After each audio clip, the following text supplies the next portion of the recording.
రాష్ట్ర ప్రభుత్వంలో కాంగ్రెస్ పాలన వచ్చిన తర్వాత ముఖ్యమంత్రి రేవంత్ రెడ్డి గారు కానివ్వండి, వారి మంత్రులు కానివ్వండి, వారి పార్టీ నాయకులు కానివ్వండి, ప్రజలకి ఏం చేస్తామో చెప్పలేక, మరి వారు చేస్తున్నది ఏమీ లేక, మన ప్రభుత్వం ఘోరంగా విఫలమైనటువంటి సందర్భంలో కేవలము బీఆర్ఎస్ పార్టీ పైన దుమ్మెత్తి పోయడానికి ప్రయత్నం చేస్తూ కాలేపని చేసే ప్రయత్నం చేస్తా ఉన్నారు. ముఖ్యంగా ప్రభుత్వ విప్పు ఉన్నటువంటి ఆది శ్రీనివాస్ గారు, వారు 3 సార్లు ఘోర పరాజయమై మరి ఏదో 4వ సారి బతికి బయటపడి ఎమ్మెల్యే అయినాడు. మొదటిసారి ఎమ్మెల్యే అయినాడు, ప్రభుత్వం ఆయనకి విప్ బాధ్యతలు ఇచ్చినది. విప్ అంటే ఏందో తెలియకుండా అమాయకంగా అనుభవ రాహిత్యంతో మాట్లాడుతున్నాడు ఆది శ్రీనివాస్ గారు. ప్రభుత్వ విప్ అంటే ప్రభుత్వానికి కళ్ళలాగా చెవుల్లాగా పనిచేయాల్సిన అవసరం వారిపైన ఉంటది. వారు అటు ప్రభుత్వంతో ఇటు అపోజిషన్ పార్టీతోని సమన్వయపరుచుకొని అసెంబ్లీని సజావుగా నడిపించడం ఒక కీలకమైన పాత్ర పోషించాల్సిన అవసరం ప్రభుత్వ విప్ పైన ఉంటది. కానీ ప్రభుత్వ విప్ ఆది శ్రీనివాస్ గారు తన బాధ్యతను పూర్తిగా విస్మరించి కేవలం ప్రతిపక్ష పార్టీలు, ముఖ్యంగా బీఆర్ఎస్ పార్టీ పైన దుమ్మెత్తిపోయడానికి ప్రాధాన్యతనిస్తూ తమ యొక్క ప్రధానమైన బాధ్యతని పూర్తిగా మరి తుంగులో దొక్కుతున్నాడు. ఆ విప్ యొక్క అర్థానికే మరి అర్థం లేకుండా దాని యొక్క విప్ యొక్క పదవికి మరి ఘోరంగా అవమానించే విధంగా వారు మాట్లాడుతా ఉన్నాడు. మీ అందరికి తెలుసు, వారికి కూడా తెలుసు, వారి పొద్దున ఖచ్చితంగా వేములవాడ గెలిచే పరిస్థితి లేడు. నిన్నగాక మొన్న ఒక సర్వే వచ్చింది, ఘోరంగా పరాజయం అవుతున్నాడు. మొట్టమొదటిగా ఓడిపోయేది ఆది శ్రీనివాస్ గారు. ఈరోజు చాలా స్పష్టంగా కేసీఆర్ గారి నాయకత్వాన్ని ప్రజలందరూ కూడా బలంగా కోరుకుంటున్నారు. ఈ రోజు గ్రామాల్లో రైతాంగం అంతా కూడా రోడ్ల పైన పడి వాళ్ళకి గత కొన్ని 6 నెలల నుంచి కూడా నరకయాత్ర పడుతా ఉన్నారు. వారికి విత్తనాలు దొరకక, యూరియా దొరకక, వారు పండించిన వడ్లని కూడా ప్రభుత్వం కొనలేక నరకయాత్ర పడుతా ఉంటే దానికి సమానం చెప్పలేక బాధ్యతను విస్మరించి ప్రభుత్వము ముఖ్యమంత్రి గారి ఢిల్లీ ప్రయాణానికి, దేశాల్లో పర్యటనకి సరిపోతుంది తప్ప తన సీటు కాపాడుకోవడం తప్ప మరి రైతులను కానివ్వండి, ఇక్కడ ప్రజలకు ఇచ్చిన హామీలు కానీ ప్రజలు కాపాడుకోవడంలో ఘోరంగా విఫలమైనడు. బాధ్యత గల ప్రతిపక్షగా వారి తప్పులు ఎత్తి చూపడం మా బాధ్యత. దానికి సమానం చెప్పలేక మరి చిల్లర మాటలు, దిగజారుడు మాటలు మాట్లాడడం ప్రభుత్వ విప్ ఆది శ్రీనివాస్ మానుకుంటే మంచిది. ఆయనకి అంతో ఇంత గౌరవం దక్కుతుంది. ఈ రోజు పార్లమెంట్ ఎన్నికల్లో ఏం చెప్పిరా మీరు? ఇది కేసీఆర్ గారికి సంబంధం లేని ఎలక్షన్స్ అని చెప్పి తప్పుడు ప్రచారాలు చేసి మరి మీరు బీజేపీ పార్టీ చేసి ఇది జాతీయ స్థాయి ఎలక్షన్స్, కేసీఆర్ గారికి సంబంధం ఎలక్షన్స్ అని చెప్పి ప్రచారం చేసిన మాట వాస్తవం కాదా? మరి నిన్న మొన్న జరిగినటువంటి గ్రామ పంచాయతీ ఎన్నికల్లో, మున్సిపల్ ఎన్నికల్లో సత్తా చాటింది బీఆర్ఎస్ పార్టీ.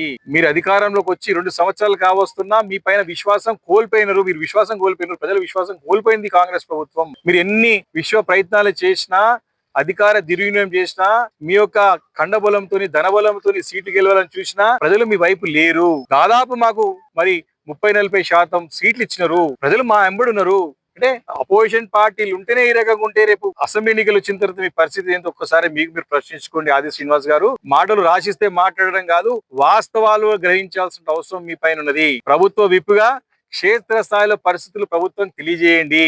అపోజిషన్ పార్టీ చెప్పిన మాటలు మరి దానిలో వాస్తవాన్ని గ్రహించి తప్పులు సరిదిద్దుకునే ప్రయత్నం చేయండి. ఈ రోజు ఎట్లయిపోయిందంటే ఈ ప్రభుత్వ విప్లవ పరిస్థితి ఏ రకంగా అయిపోయిందంటే, మనకి చీర్ గర్ల్స్ ఉండే పరిస్థితి ఉంటుంది. ఐపీఎల్ చీర్ గర్ల్స్ ఉంటారు, సేమ్ అదే చీర్ బాయ్స్ లాగా తయారయ్యారు వీళ్ళు. రేవంత్ రెడ్డి గారికి చీర్ బాయ్స్, ఆయన తిట్టంగానే ఆహో తిట్టంగానే బూతులు మాట్లాడంగానే చీర్ బాయ్స్ లాగా బయటకు వచ్చి మాట్లాడుతున్నారు. ఈ యొక్క ఆది శ్రీనివాస్ పరిస్థితి సేమ్ అట్లే ఉంది. పరిస్థితి ఏంది? మీరు 3వ స్థానానికి పడిపోయారు, తెలుసుకోరా బాబు అంటే కూడా దానిపైన ఆలోచన చేయకుండా ప్రజలకి సరైన పాలన ఇచ్చు మా పైన బురద వెళ్ళే ప్రయత్నం చేస్తా ఉన్నారు. మీరు ఈ రోజు కూడా మేము ఛాలెంజ్ చేస్తా ఉన్నాం. ప్రజాక్షేత్రంలో కేసీఆర్ గారి నాయకత్వం కోరుకుంటున్నారు. కేసీఆర్ గారు మాకు జరిగిన అసెంబ్లీ ఎన్నికల్లో మాకు పరాజయం కేవలము ఒక 1-2% పోయినా మేము అంత పెద్ద వ్యత్యాసం ఏం లేదు దాంట్లో. అది కాకుండా మాకు కేసీఆర్ గారి నాయకత్వం నిజంగా తెలంగాణ రాష్ట్రం గురించి మాట్లాడుతున్నారు. ఆయన ప్రతిపక్ష హోదా తీసుకొని పనిచేయట్లేదని చెప్తున్నారు. మేము పనిచేసేందుకు కేసీఆర్ సైనికులం. మేము అందరం కూడా శాసన సభ్యులము, శాసన మండలి సభ్యులము, పార్లమెంట్ సభ్యులు, ప్రతి నాయకుడు, కార్యకర్తలందరూ కూడా కేసీఆర్ గారి సిద్ధాంతాన్ని కట్టుబడి పనిచేసే వాళ్ళం అందరం కూడా. కేసీఆర్ గారు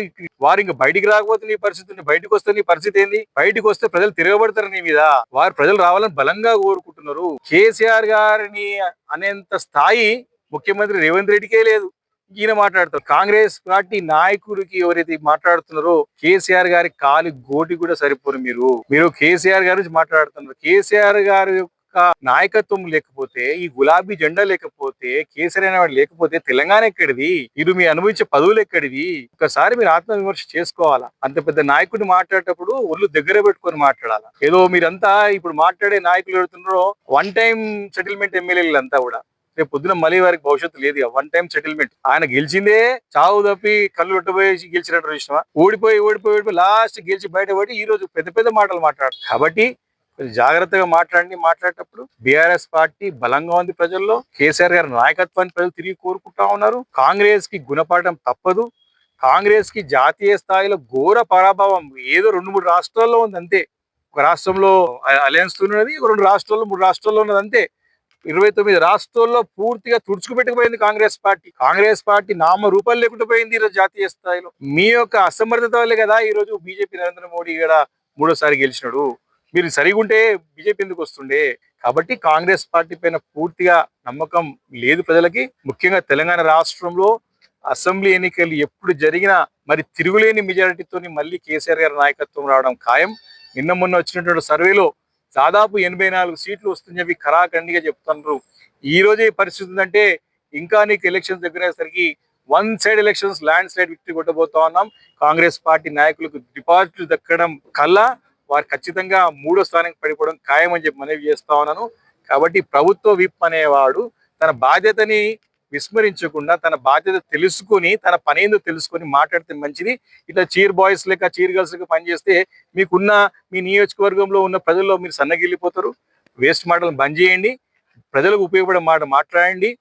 ఖచ్చితంగా కేటీఆర్ గారు కానివ్వండి, కేసీఆర్ గారు కానివ్వండి, హరీష్ రావు గారి పైన మాట్లాడేటప్పుడు మీరు స్థాయి మర్చిపోయి మాట్లాడుతున్నారు. స్థాయి తెలుసుకొని మాట్లాడండి. ఒళ్ళు దగ్గర పట్టుకొని మాట్లాడని చెప్పి సందర్భంగా హెచ్చరిస్తా ఉన్నాను.